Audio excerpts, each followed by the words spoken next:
What do young people in Kenya, Bangladesh, and Nepal have in common? They're unhappy. With too few jobs and government corruption, Gen Z is taking to the streets. We all share a global frustration, a sense of understanding where we see that our governments are not doing enough or our governments are working against us. In 2024, protests by young people helped to topple the government in Bangladesh, and this year in Nepal. In Kenya, the protests ended in bloodshed.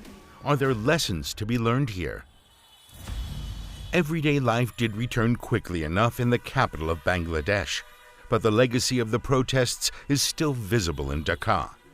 What was the source of so much anger among young students here? The system was not fair.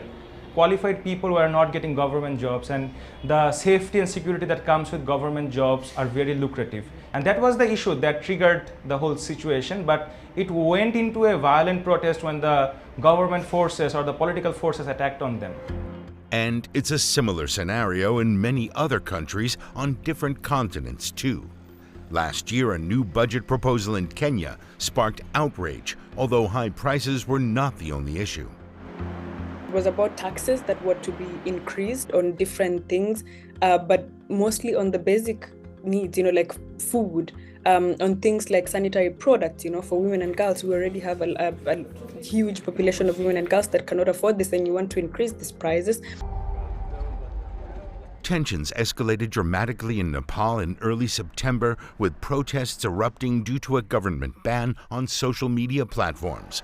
The crackdown by security forces left dozens of people dead and prompted the prime minister to resign. The youth in these countries, often they are educated but underemployed.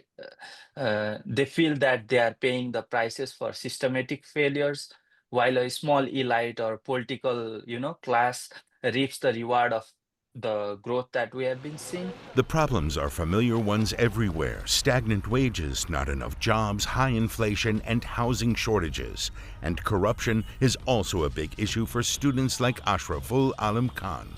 We had structural barriers, and it was not easy to come up with new ideas in Bangladesh. It was not easy to start something new because of the bureaucratic red tapes and everything, the corruption and all. So I think the economy will bounce back very soon if we can check the corruption part, because that ends everything.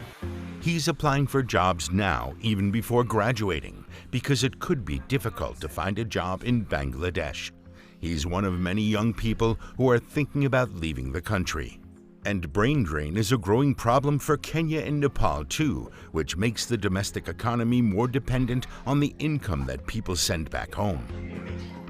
Political instability could lead to cutting off the channels of remittance. In the most extreme case, exchange rate changes could interfere with real transfers of resources back home, and dissatisfaction. Ashraful Alam Khan is certainly not satisfied, feeling that things are changing too slowly for young people. So, did taking to the streets even help? And what hope does he have for his country? Right now, my main concern is the overall transformation and where we are standing as a nation. And as a student, I am very unsure about the fundamental reforms and what are we expecting, because the things are very unclear. And I see that like millions other, we are very confused and we are not clearly seeing what's going to happen to our nation. With graduation a few months away, he's already job seeking, and not just in Bangladesh. He'd love to stay in his country, but if no suitable positions are available, he'd be prepared to join the brain drain abroad.